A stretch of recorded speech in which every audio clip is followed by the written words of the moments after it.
Hello freshmen, this is a no frills, very simple, not even using screenshots or screencast versions of the video.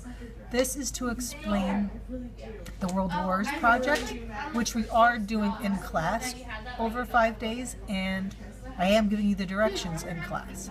But in case you were absent or you just are unsure of something, this is a very basic overview of what you'll be doing. Now at the very end, you can be compiling the 6 steps of your project. You can do it digitally, and there's a bunch of ways to do that. Some people make prezis or just save it in a Google folder. Others have compiled it in Google Slides. So I want to just show you this so that as you start it, you may want to do it this way from the beginning. So you see how she uploaded her timelines from the start. Took pictures of things she did and put it up. So just things to keep in mind. Some people also put it together old school, like here's a binder with the uniforms, or something like this. You don't need to go to Staples. We have a stapler in our classroom, and that's really all you need.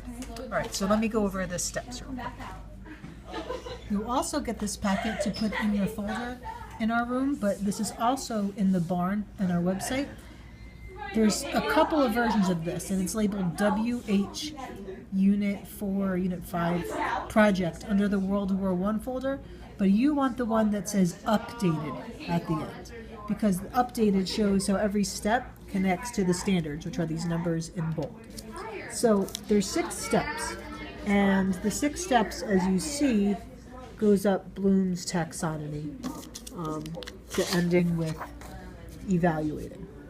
And for every step of this, you have 3 options.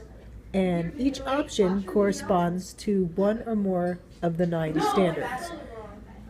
The standards are also located here. And it's all stuff about World War I and World War II. So here's the strategy. You want to try to do no more than 6 steps. Like you don't want to have to do more than 1. You hopefully only have to do 1 of each.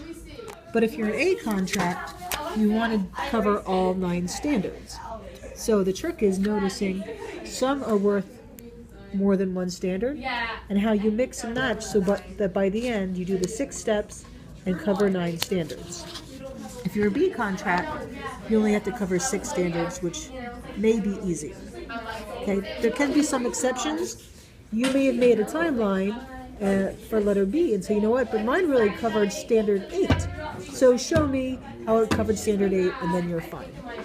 Or you may have done the timeline and you say, you know what, my timeline doesn't cover standards 3, 5, or 9.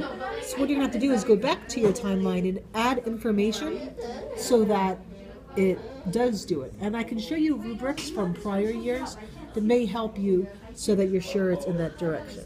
Okay? So after you complete a step, you're then going to, and you can do this digitally also, which will be easier than handwriting everything. At the back of you're going to complete a standard explanation for every step.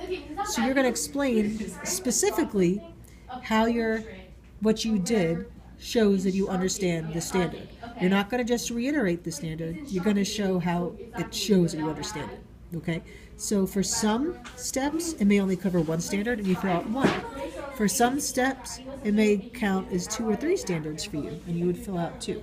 So at the end, if you're an A contract, you'll have 9 of these completed. If you're a B contract, you'll have 6. And every day I'll check it, and I'll check once you have a step done and once you have a standard done. So we won't have to read it all at the end. We'll do it over the 5 days. It's not open to the end of the marking period because we have to move on to Holocaust-related things and the Cold War and all that other stuff. All right, so that's a quick overview. Any questions? Let me know.